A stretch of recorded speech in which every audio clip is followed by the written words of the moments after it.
Welcome students, welcome back to our social class. Today we are going to learn about book exercise of hydrosphere. Fifth Roman, answer the following in detail. And first question, what are the different stages of water cycle? Water cycle oda different stages என்னென்ன அப்படின்னு சொல்லிட்டு பார்க்க போகிறோம். Stage 1 evaporation, நீராவியாதல். அதை பற்றி நம்ம இப்போ தெரிஞ்சுக்க போகிறோம் ஃபர்ஸ்ட் ஸ்டேஜில். The heat of the sun falls on the water bodies like oceans, seas, lakes, rivers. The water slowly evaporates as vapors into the air. எவாப்ரேஷன்னா என்னன்னு சொல்லிட்டு பார்க்கலான்னா நீராவியாதல்.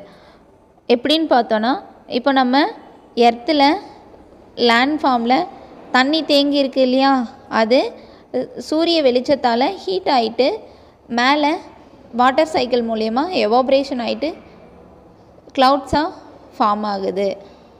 தென் மறுபடியும் மழை பெய்யுது.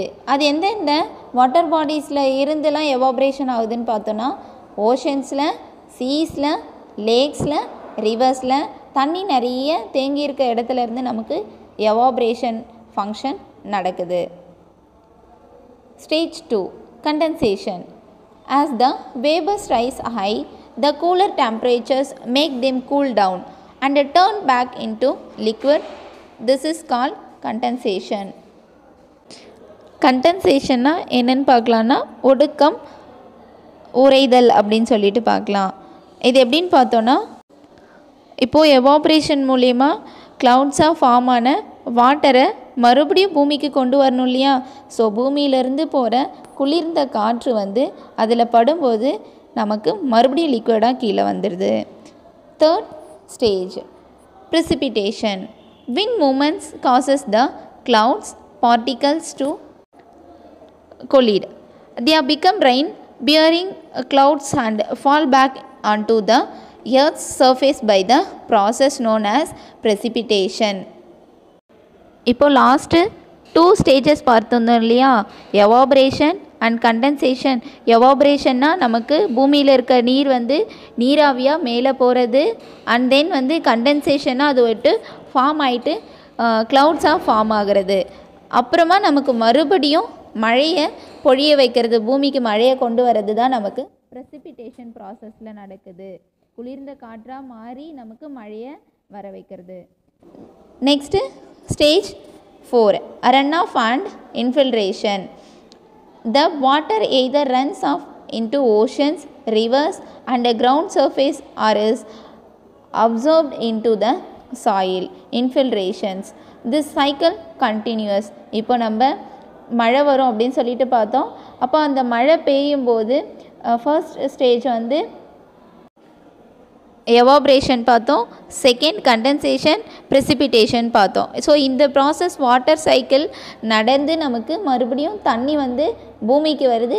அது எங்கெங்கே போய் சேருதுன்னு பார்த்தோன்னா ஓஷன்ஸ், ரிவர்ஸ், அப்படி இல்லாட்டி பூமிக்கு அடியில் போயிட்டு சேர்ந்துருது. அப்படியும் இல்லாட்டி மறுபடியும் வாட்டர் சைக்கிள் ஆகிட்டு மேலே போகுதுன்னு பார்க்குறோம். Second question, give steps to save water. என்னென்ன வழியில் நம்ம வாட்டரை சேவ் பண்ண முடியும்னு கீழே கொடுத்துருக்க பாயிண்ட்ஸில் நம்ம தெரிஞ்சுக்க போகிறோம். First one, turn off the tap when brushing your teeth. Brush பண்ணும்போது நம்ம டேப்பை க்ளோஸ் பண்ணிவிட்டு தேவைப்படும் போது மட்டும் நம்ம தண்ணியை திறந்து யூஸ் பண்ணிக்கணும்.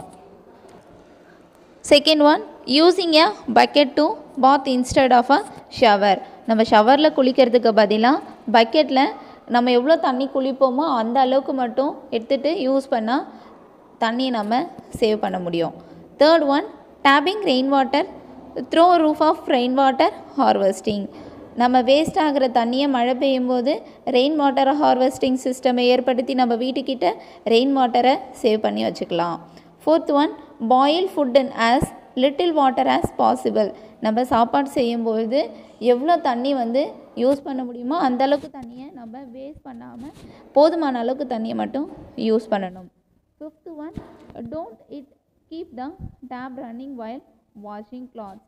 நம்ம செகண்ட் பாயிண்டில் பார்த்த மாதிரியும் ஃபர்ஸ்ட் பாயிண்டில் பார்த்த மாதிரியும் இதுலேயும் நம்ம துணி துவைக்கும் போது மட்டும் நம்ம டேப் ஓப்பன் பண்ணி துவைச்சிக்கணும்.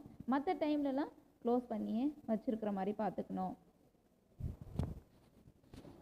Thank you students.